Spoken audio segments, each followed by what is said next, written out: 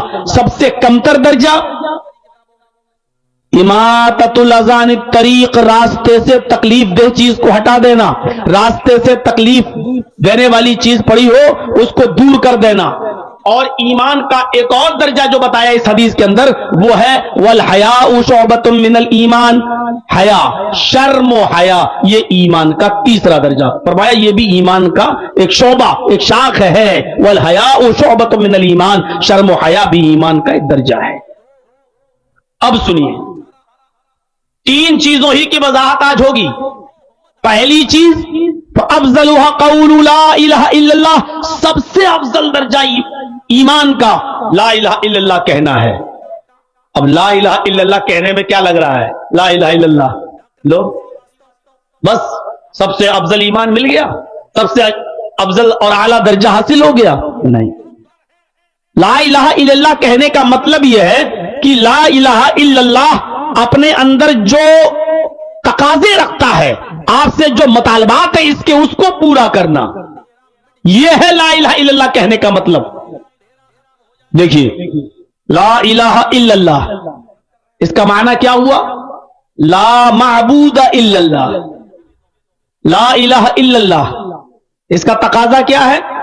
لا مسجود الا اللہ.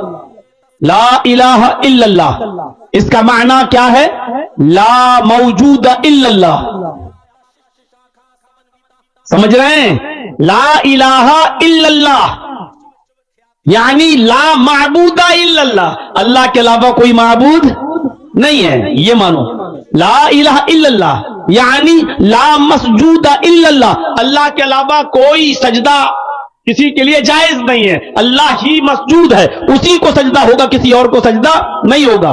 لا الہ الا اللہ کا معنی کیا ہے؟ لا موجود الا اللہ یعنی اپنے علم کے اعتبار سے اللہ ہی موجود ہے، علم کے اعتبار سے، اپنے وجود کے اعتبار سے نہیں. لوگ بہت سے لوگ عقیدہ رکھتے ہیں اللہ ہر جگہ موجود ہے، یہ عقیدہ ہی غلط ہے. اللہ ہر جگہ نہیں، اللہ کا علم ہر جگہ ہے. اللہ سمندر میں نہیں ہے، لیکن اللہ کا علم سمندر میں ہے. یعنی اللہ سمندر میں نہیں ہے لیکن اللہ کو معلوم ہے کہ سمندر کے اندر کتنی مچھلیاں ہیں. اللہ کو معلوم ہے کہ اس مچھلی کے پیٹ میں کتنے انڈے ہیں. میرے بھائیوں, اسی طریقے سے اللہ نالیوں میں نہیں ہے لیکن نالیوں میں کیا پڑا ہے یہ اللہ کو معلوم ہے. اللہ لیٹرین میں نہیں ہے لیکن اللہ کو معلوم ہے کہ لیٹرین کے اندر کیا ہے. تو اللہ ہر جگہ موجود نہیں لیکن اللہ کا علم ہر جگہ موجود ہے. یہ عقیدہ رکھنا میرے بھائیوں. لا الہ الا اللہ, یعنی اللہ کے علاوہ کوئی توکل اور بھروسے کے لائق نہیں ہے. اللہ ہی کی ذات ہے کہ جس کے اوپر بھروسہ اور توکل کیا جائے.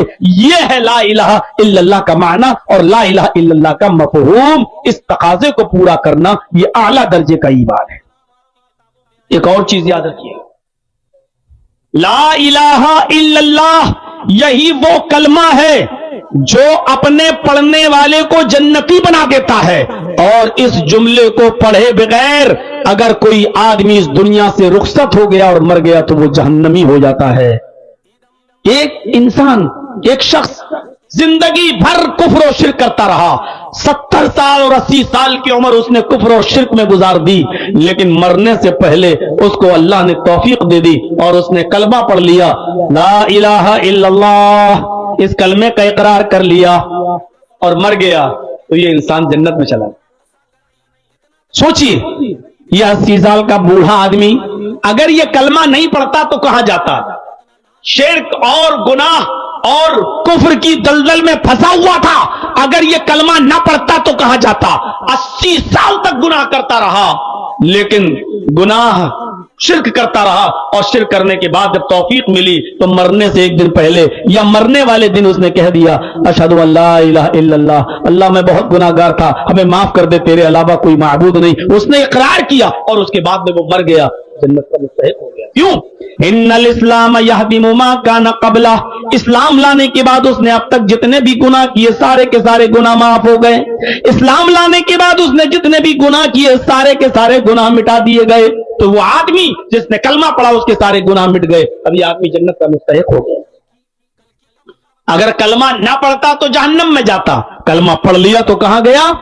جنت کے اندر چلا گیا. اور ایسے ایک دو نہیں, کئی واقعات ہیں حدیث کی کتابوں میں لکھے ہیں کہ جنہوں نے کلمہ پڑھ لیا اور کلمہ پڑھنے کے بعد ایک وقت کی بھی نماز نہیں پڑھی, ایک دن کا بھی روزہ نہیں رکھا, ایک بھی حج نہیں کیا, کوئی بھی اچھا کام نہیں کیا, اور وہ آدمی جنت کے اندر چلا گیا, یعنی اسی دن مر گیا. کلمہ پڑھتے ہی اس کا انتقال ہو گیا.